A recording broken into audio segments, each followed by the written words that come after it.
what happened on Everest? Your most plausible theory. I know you don't know, nobody knows, but what's your best guess? Francis, well, as you know, I don't know. And I know you would like to put a gun to my head and make me cough up an answer. But let me try to answer your question in a slightly elliptical way. What you're asking for is a statement of probabilities.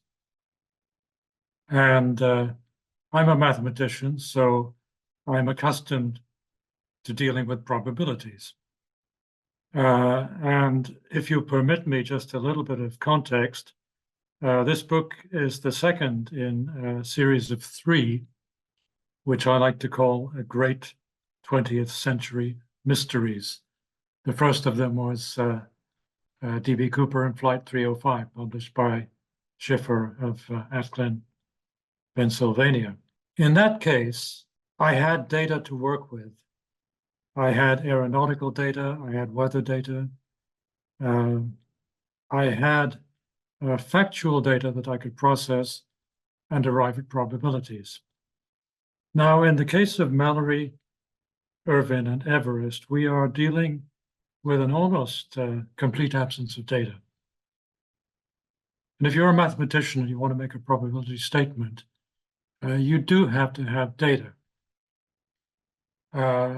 What we know about the events of June the 8th, 1924, is extremely limited. But as you know, and as I've written in my book, there is one critical piece of data, and that is this sighting by Noel Odell at 12:50 p.m. on that day of what he believed to be Mallory and Irvine at a point which any reasonable observer would say was what we now call the third step. At that point, they were approximately 600 vertical feet below the summit. Modern climbers know that there is no obstacle of any consequence between the third step and the summit. It is a cakewalk. So, aside from the lack of oxygen, assuming you have some oxygen or you're acclimatized. Let's assume that that was not an issue for them. Mallory and Irvine knew that only 4 days prior to that, their colleagues, Norton and Somerville, had climbed to 28,000 feet without oxygen and were not forced to turn back because of oxygen. Furthermore, as we all know, in 1980, or rather 1978, Reinhold Messner and Peter Haberle climbed to the summit without oxygen, and Messner did the same alone in 1980. So, if you like, to make a statement of probabilities with very, very little data, but let's say one point of data that seems reliable, and perhaps reasonable people may disagree, I would say, and I would ask my readers to judge, because at the end of the day, I want my readers to judge, not myself, that there was no obstacle between the sighting of that Noel Odell made and the summit itself. You say quite clearly in the book that it all hinges on Odell's sighting. And for those who lack the context, Odell was one of the people, the members of the team. He had a telescope. He was looking up to see more or less, and he's seeing these faint little, tiny little dots on the mountain. And those dots could presumably, another interpretation, just be rocks, because Everest is not absolutely covered in snow. And maybe he just misread it. He claimed that they were moving and moving relatively swiftly. So, we got to trust that. And as you say, all bets are off if we discard his sighting, right? That's correct. If you discard the sighting, then all bets are off. However, I think I should respond to what you just said about that they could be rocks. Odell did have an optical instrument. It's not really clear whether it was a telescope or binoculars. More likely, it would have been binoculars. In either case, probably he would have had a magnification of about 5:1. That would be typical in those days for binoculars that you would carry on a field trip. At that magnification, a man of 6 feet would have looked about a quarter the size, a quarter the vertical height of the full moon. You know what the full moon looks like. You see it every day in the sky. Right. You take a quarter of that diameter, that would be the image, the visual image that Odell would have with an optical instrument of 5:1. There was a narrative that arose, I think, in the 1930s, which attempted to discredit Odell on the grounds that what he had seen was rocks or birds. But I think that that was a self-interested narrative, and I don't think that there's any justification for such a narrative. Okay, fair enough. Now, one of the other big stumbling blocks, literally, is the second step. For those who don't know, on the north face of Everest, you have to go up 3 steps, and the second one is the most gnarly one. And there's been since I think 1975, I could be wrong, the Chinese ladder that has been the way to go up there, literally a ladder. Obviously, Mallory and Irvine, the people doing this exactly 100 years ago today, would not have had the benefit of such a ladder. They would have nothing. And a lot of people question whether he would have been able to do so. Now, Conrad Anker, who was a premier elite mountaineer, went up that mount, and he estimated it was a 5.10 on the climbing scale. And the question is could Mallory and Irvine was not nearly as experienced as a mountaineer. Could Mallory have done that and then hauled Irvine up for that second step? Technically, is there anything that would have stopped him? Here again, my answer is I don't know. Secondly, I am not a mountaineer. I have no qualification to express a view about any mountaineer, living or dead, to have done any specific climb whatsoever. It is simply outside my expertise. Mm-hmm. However, more to the point, you, I think, in posing this question to me, have made the assumption that Mallory and Irvine attempted to climb the second step. True. And this is an assumption which many modern mountaineers make. There is no basis for this assumption whatsoever. But I think in your book you mentioned that Reinhold Messner, the guy who went up Everest twice without oxygen, I think it's on his second attempt, he kind of went laterally across the mountain and then just a bit of surge without oxygen to spend as little time as possible in the death zone. And so presumably he's just dodged the whole second step altogether. Yes, Reinhold Messner never went anywhere near the second step. He had a different strategy, a different approach to the mountain whatsoever. And as we all know, he was successful. As I say, you are making an assumption. Other people have made an assumption. A large part of that assumption is based on the fact that almost all, possibly all, modern mountaineers who climb Everest by the north face use the second step. True. And they do so for the reason that you say, because the Chinese ladder is there. However, the fact that modern mountaineers do so, and in fact they do so by orders of the Chinese government, no other route is permitted. Without permission, probably. And that permission is never given. Mm-hmm. The Chinese government does not give permission at any time for a route other than the approved route, which takes the second step. So the fact that modern mountaineers take the second step tells us nothing about what Mallory and Irvine might or might not have done. One, I think, final point that I have to make here, having read, I would say, the entirety of Mallory's writings of relevance to this climb, is that Mallory never once, in all his writings, mentioned either the second step or indeed any step on Everest. he never once used the term second step. He never once used the term first step. And the term third step did not exist in those days. It was not part of the climber's vocabulary. What Mallory did say in writing was that he thought the North Ridge, correct me, the Northeast Ridge was impossible. It was excluded from his thoughts. He said this twice in correspondence with people to whom he wrote. So to try to answer your question, I think your question is, it's what they used to say in Perry Mason. Objection, Your Honor. Sustained. What about the ice axe? Tell us about the famous ice axe that was found. Okay, the ice axe, which was found by Percy Wynne Harris on the May 27th, 1933. I have seen this ice axe. I've had it in front of me at the Alpine Club in London, sitting on a table.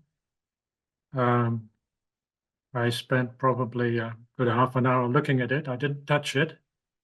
I didn't want to leave any fingerprints or contamination on it, because who knows whether DNA technology in the future might tell us who had handled that ice axe. True. But I did look at it. I was not allowed to take photographs. It's that ice axe is copyright, and images of the ice axe belong to the Alpine Club. But I looked at it. My first reaction was, this is extremely short. This axe is way short. I didn't think at the time to measure it, but later on, I corresponded with the librarian at the Alpine Club, and she very kindly measured it for me. She came back and told me it's 3 foot 1.5 inches, 37.5 inches. Later on, I corresponded with Shrewsbury School in England, where they have a room called the Irvine Room. And in that room, there is an ice axe, which undoubtedly belonged to Irvine. It was one of his personal ice axes. It was returned to his family after his death. They later on gave it to the school. That axe is 43.5 inches long. It's 6 inches longer than the ice axe in the Alpine Club. So right there you have, let's say, an anomaly. Would a man who was 6'1" or 6'2", he was a big guy, Yes. Irvine. Yes. Would he have a personal ice axe that was 43.5 inches long and another that was 37.5? He had to buy these axes, and he paid his own money for them. I think, and again, I'm going to try and cut a long story short because I know we need to move on. For me, the narrative which makes the most sense, which is most plausible, is that of Percy Wynne Harris himself. He wrote his memoirs in 1978 for his grandchildren. They were never published, but they are held in the Alpine Club in London. They were kind to send me copies of the relevant pages. Wynne Harris was very clear. He said this axe was not a personal axe. This was a communal axe issued to the expedition, probably intended mainly for the use of porters.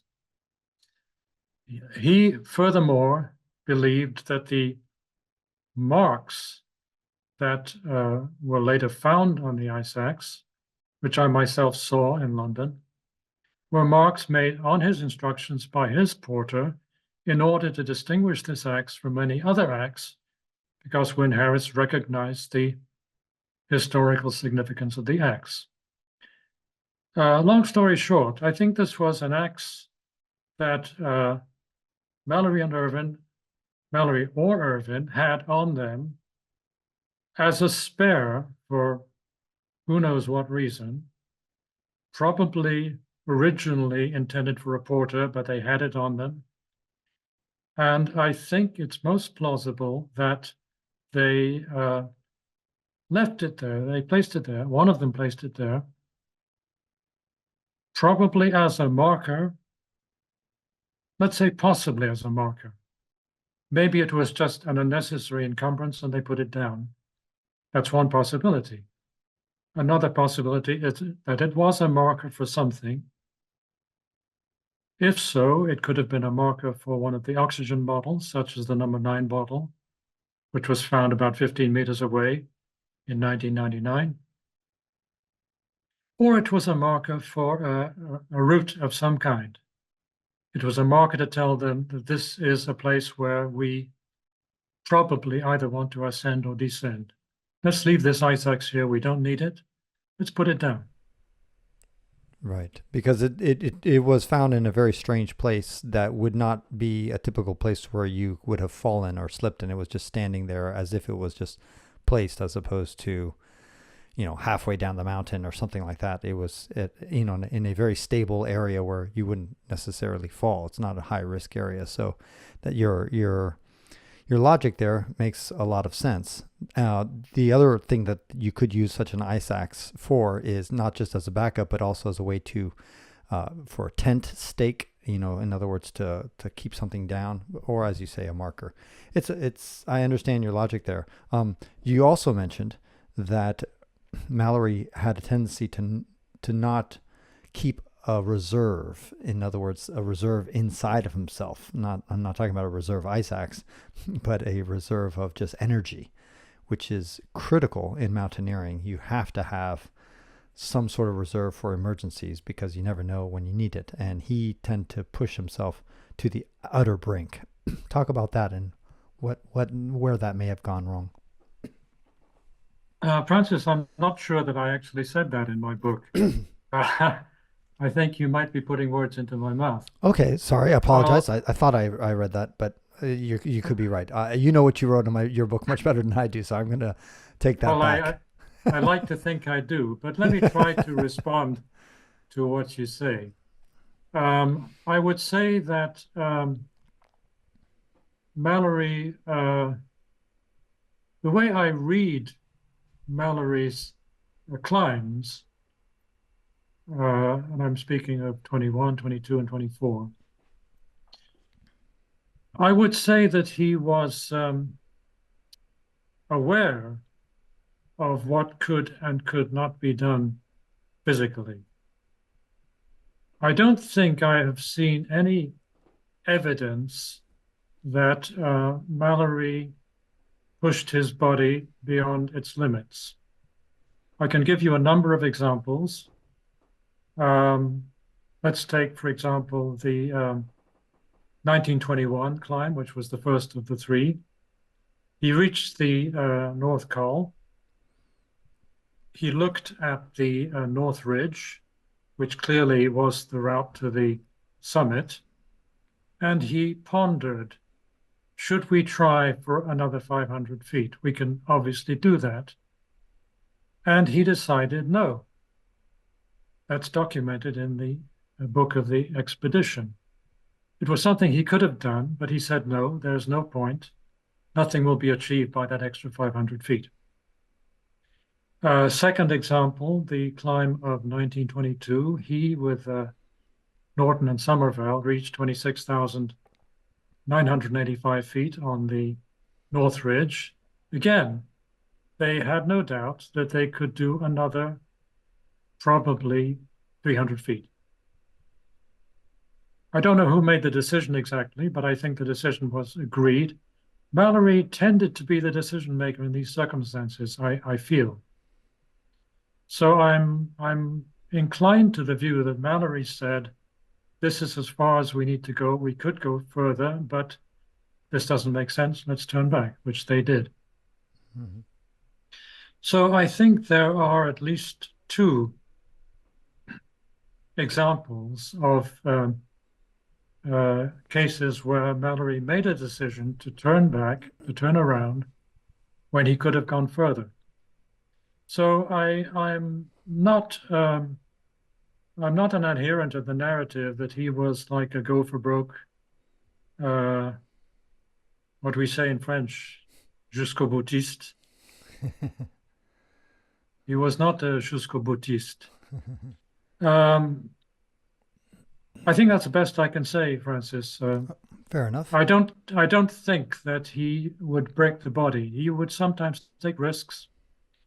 He took risks with frostbite. There is an example which I narrated about where he became impatient, took off his gloves, started cutting steps. I think it was 922, and got a little bit of frostbite. Not too bad. And afterwards realized that that had been stupid. Right. Speaking about stupid, was it stupid to not select Finch, which was an accomplished climber, and instead he decided his climbing partner would be this 21-year-old robust man named Irvine, who is good for the oxygen tanks and an engineer of sorts, but not necessarily the guy you want to climb the tallest mountain in the world that had never been climbed before. And Finch, by many other accounts, would have been a far better option, which is kind of what you alluded to in the book. But it seems like personality struggles perhaps was the difference that made him pick Irvine. What do you think? Okay, Francis, you have a misconception here. Finch was not selected for 1924 at all. He was not on that expedition at all. He had been, let's say, deselected by the Mount Everest committee.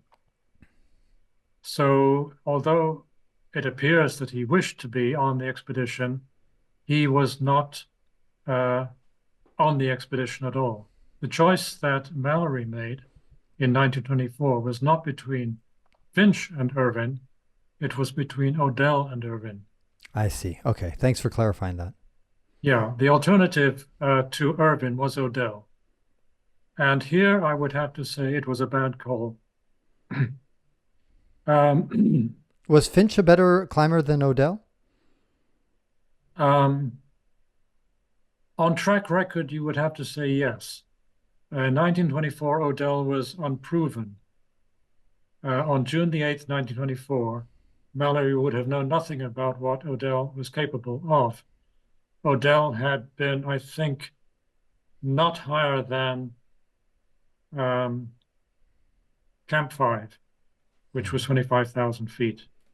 That's all that Mallory knew about Odell. Whereas Mallory would have known from 1922 that Finch had been to 27,000 feet and could have gone higher, except for the accident with Bruce.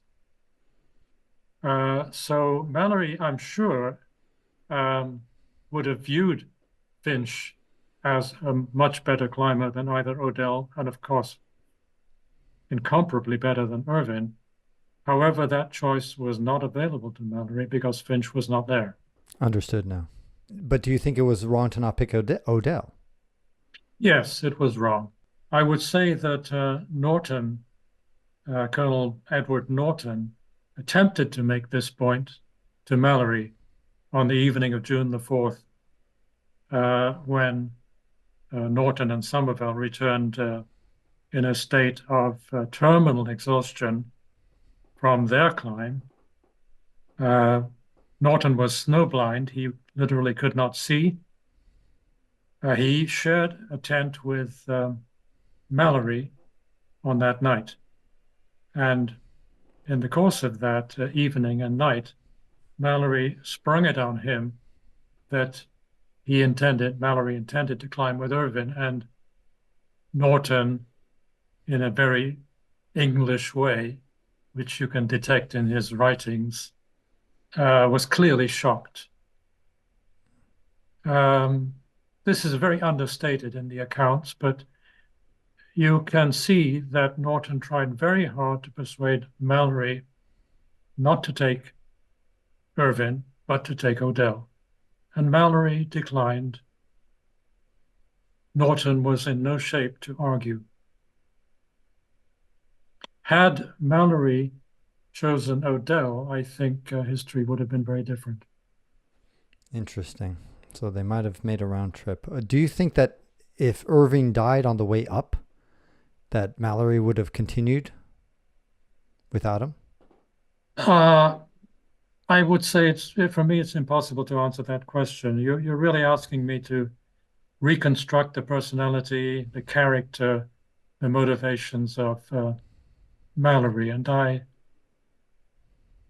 Mallory is He died 100 years ago. I have only his writings coming across a century to inform me about who and what he was. The only precedent, I think, if you like, I can suggest, how did Mallory react to a death on the mountain? There was only one previous incident. That was in 1922, when the 7 porters died in an avalanche. And it was on Mallory's watch. You could even say Mallory was has to take some of the responsibility for that accident. Mallory was devastated. It shows up in his writings. He attempted to save the men, those who were already dead. There was nothing he could do. Those that were still alive, he did his best to rescue them.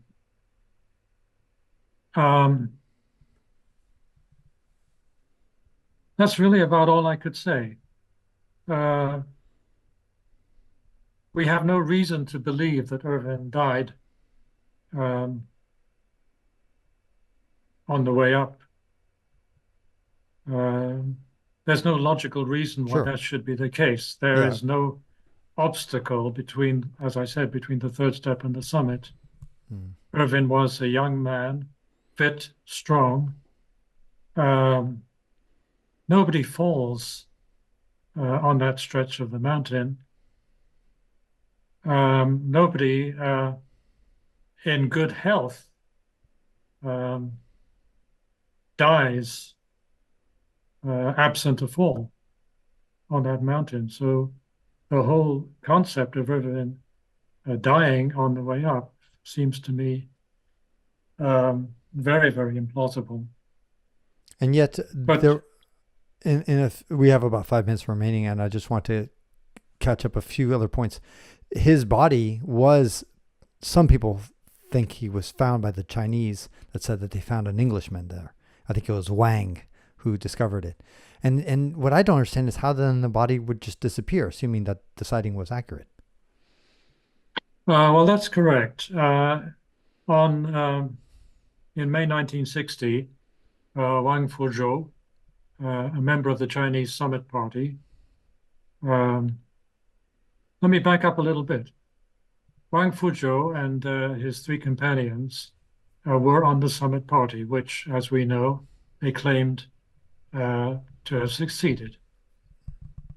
Nothing at that time was said in the Chinese accounts about the body of a European.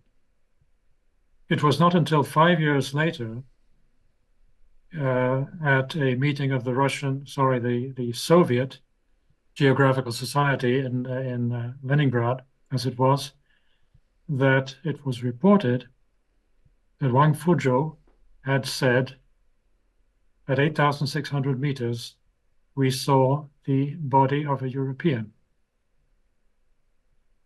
Somebody in the audience at the end of the speech asked him, how do you know it was a European? And he said he was wearing braces or suspenders.